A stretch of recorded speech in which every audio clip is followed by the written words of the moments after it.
Hello, distinguished ladies and gentlemen. Welcome to CareerBunch podcast, your number one channel for everyday issues with your favorite host, Madam Dera. And today's episode, we'll be discussing basic life challenges for women. And with me is an amazing guest by name, Miss Rimadela. So join me as I make welcome an amazing personality in the person of Miss Rimadela. Okay, can we have you now, ma'am? Yeah. Good evening, everyone. Good evening. My name is Rimadela. I'm so excited to be here. It's a privilege because I was invited by my friend and I do not take this for granted.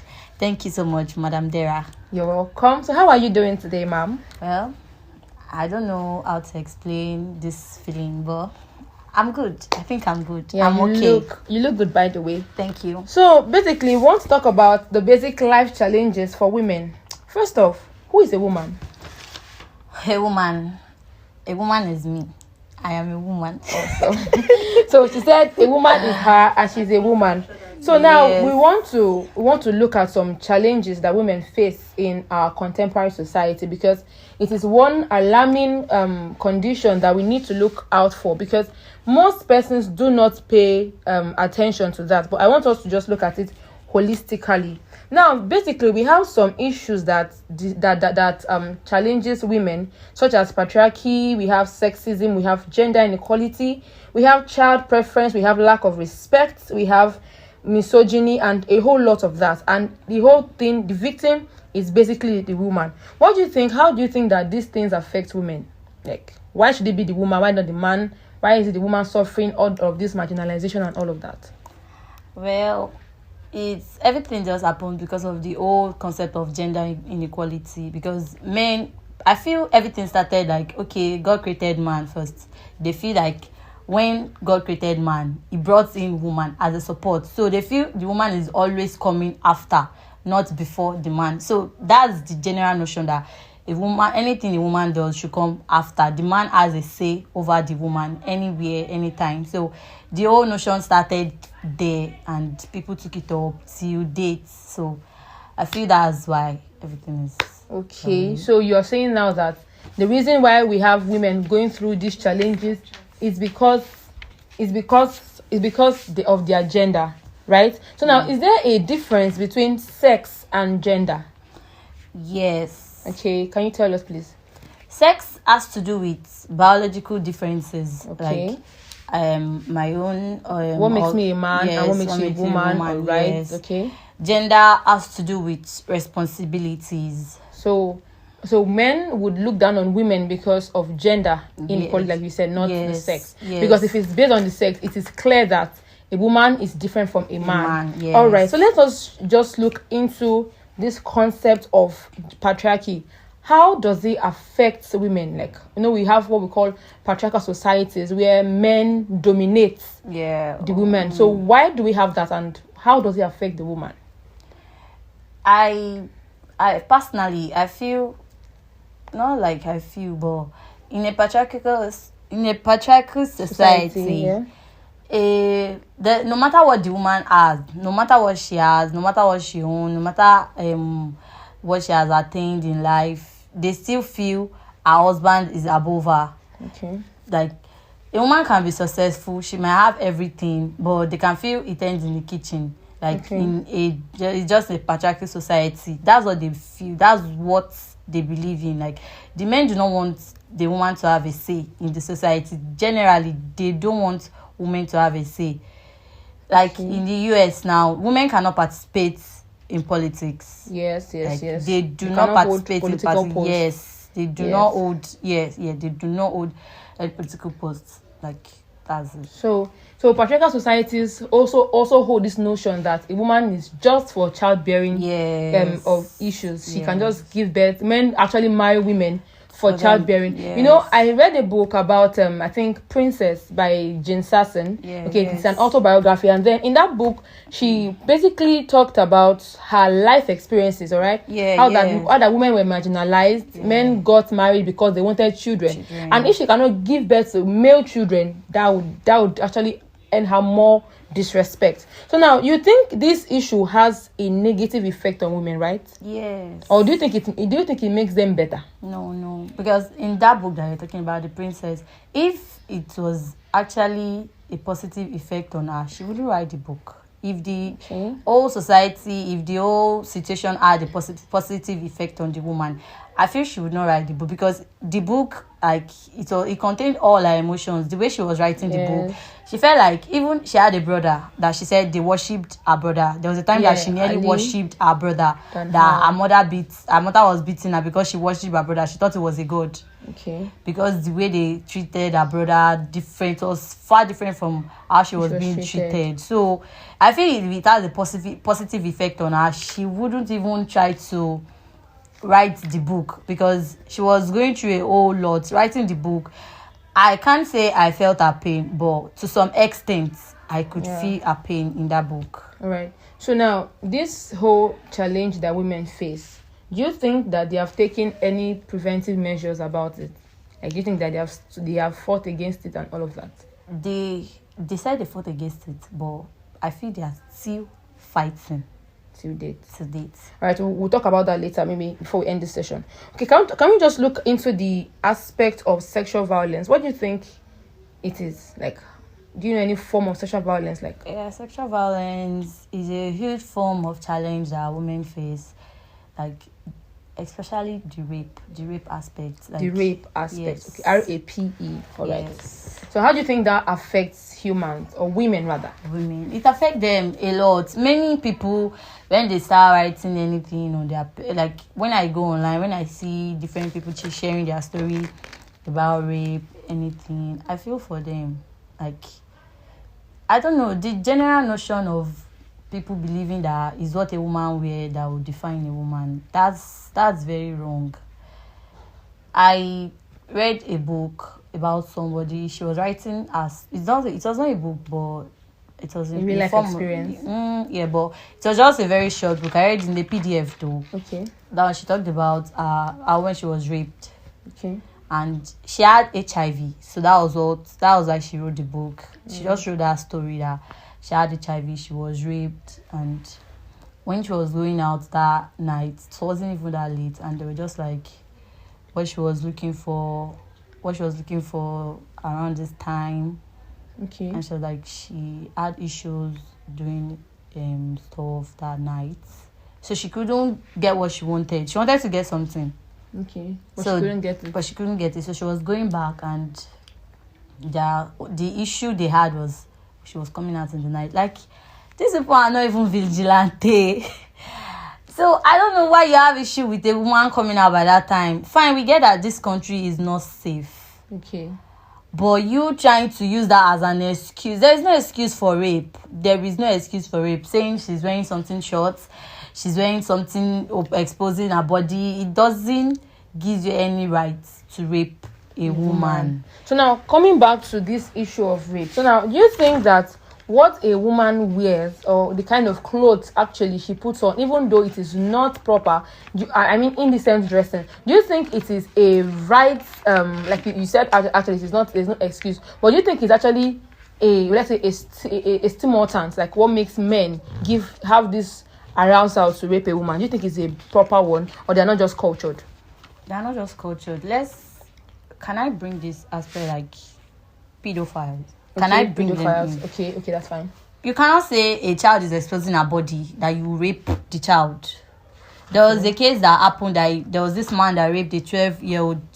Why? What was the girl wearing? Okay. It's not say she has big breasts or anything. What was she wearing that guarantee you that yes, you can have your way?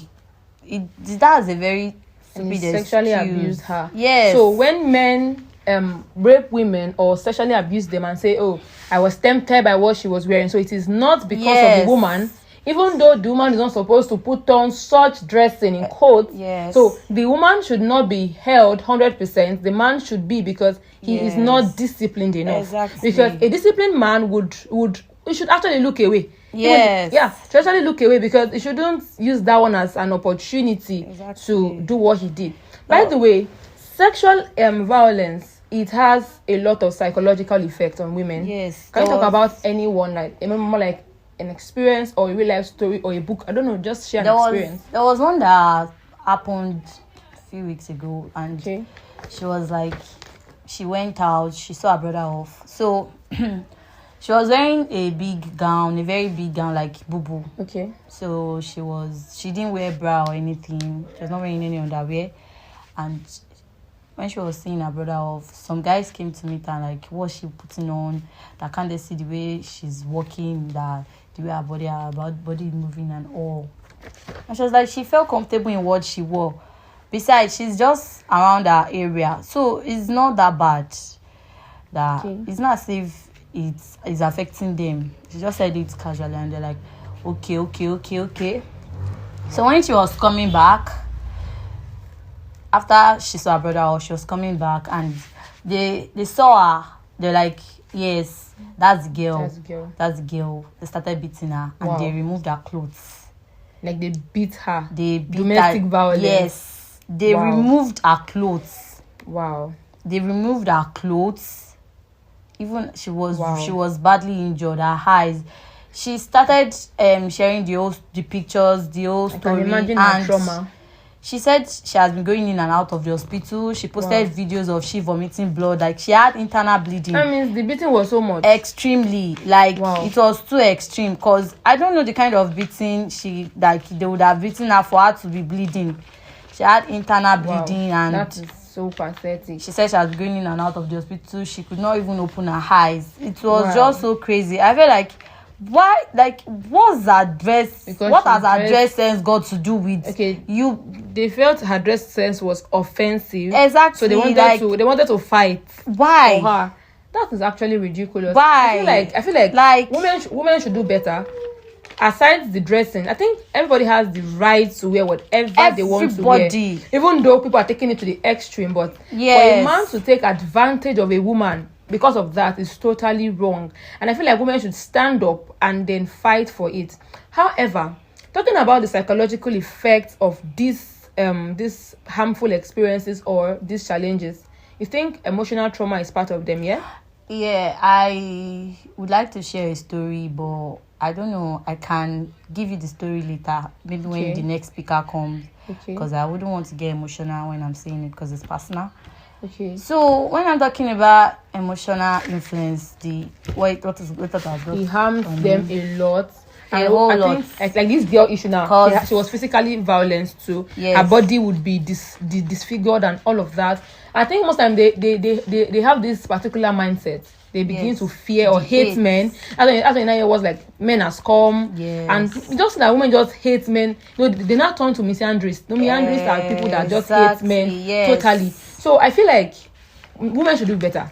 I think we should fight. I don't know if it's a fight or something. If it's a fight, like, I don't think they can actually listen to the voice of women saying, because now there's even a saying that this feminism stuff. Some people are not taking it wrongly. Some people are using it. They don't even know they do not know the meaning of feminism. They just want to. Feminism is like a fight for all this that is happening, but some people, they are just taking it anyhow. Yes. Stupid. So that's why no matter what they say, when they come together, let's fight against all this, they wouldn't even want to listen, because me for one, I feel like women, we might not be physically strong to fight men, and I don't even expect any form of violence. I feel like we should write, we should share, like for instance, we have this kind of podcast. We should share experiences, we should talk. People that are good with writing, we should use our pens to wage wars. We have good writers. We have people like Flora Wakpa, we have Chimamanda Adichie, we have Sefiata, we have a lot of them that are feminist writers,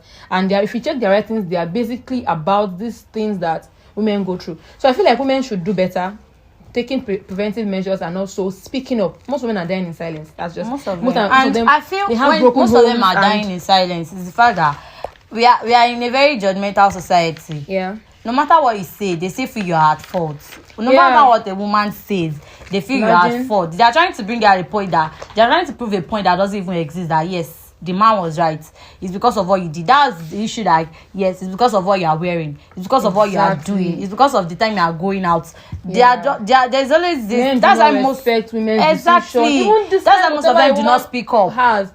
I was reading the news some days ago, and then I read about this US policy, like you said earlier. Yeah. A woman cannot hold a political post in US. Yeah. Because she is a woman. Yes. And I'm like, okay, we have amazing women that have good qualities, outstanding personalities, and all of that, but they don't want to look at that. But in countries like Liberia and India and UK, they have women that are holding political posts. Why can't such countries copy from them? It's just because of this social mentality, this primal idea of patriarchy and misogyny, basically. So I feel like women should do better, because this whole thing is really, really bad. Like, really bad, really, really bad. Women should speak up. Women are there in silence. Or women that have broken homes. You are married to a man and he doesn't take care of your responsibilities, even your children, but then he expects you to cook 3 square meals.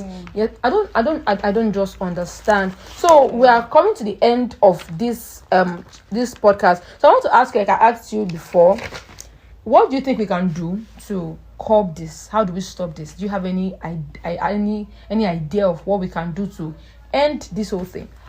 Yeah, like, or it cannot be solved totally. Yeah, it can't be solved totally. Like, maybe not even in a few years time. Like, I don't know. I can't say, because you said it earlier. Most of them, right? Like, most of them just have to write. Even up. If they do not, they can just, most of them hide their identity though. So it's better for them to give people the stories, how they can be of help to them. They should just seek help.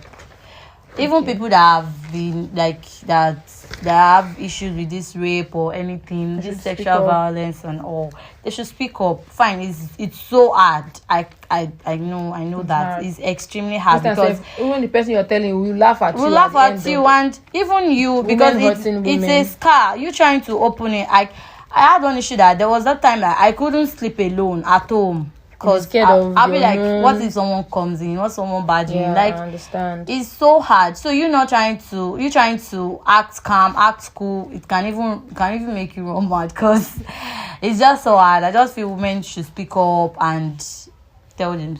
Let the cat out of the bag. Yes. So do you have any advice for any woman probably going through this emotional trauma, maybe as a result of rape, sexual violence, whatever violence? Do you have any advice, like any word of motivation to tell them to stay strong and jiggy? Do you have anyone to say? Yeah. The first thing they should do, and the first thing, and that's the best thing actually, is to run to Jesus. Yes. So Jesus would tell them, take your pain away. No, like me, then there was a time that you know people to tell some people, you know people to talk to people. So it depends on your personal relationship with Christ. God, If you can pray and you just cry on your own, talk to him. If you find solace in crying and talking to Jesus, I feel it should not be hard for you. And if you can find maybe a therapist and just talk to the person, you just be going for the session, you can talk to the person, seek for help. You can just open up. If you open up, I feel it will solve a whole lot of issues. A whole lot. Like, not like, just find a trustworthy person to talk to. Yeah, because so women, she's advising that you first of all run to Jesus, because Jesus takes away pain and he doesn't hold anything against you. There's no condemnation for any man that is in Christ Jesus. Okay, because he has paid the price for you. And secondly, you should speak up. Speaking up is very, very important, because I think another says a closed mouth is a closed destiny. So the problem shared is half solved. So I hope we learned from this session. Also, we are once again welcome to, or just finished listening to CareerBunch podcast with Madam Dera. Thank you so much for listening to us. This topic is once again basic life challenges for women. I hope you learned one or two things from it. Thank you once again for sitting pretty, Miss Rimadela. It was nice doing this with you. I love you. I love everybody. Please subscribe. Thank you.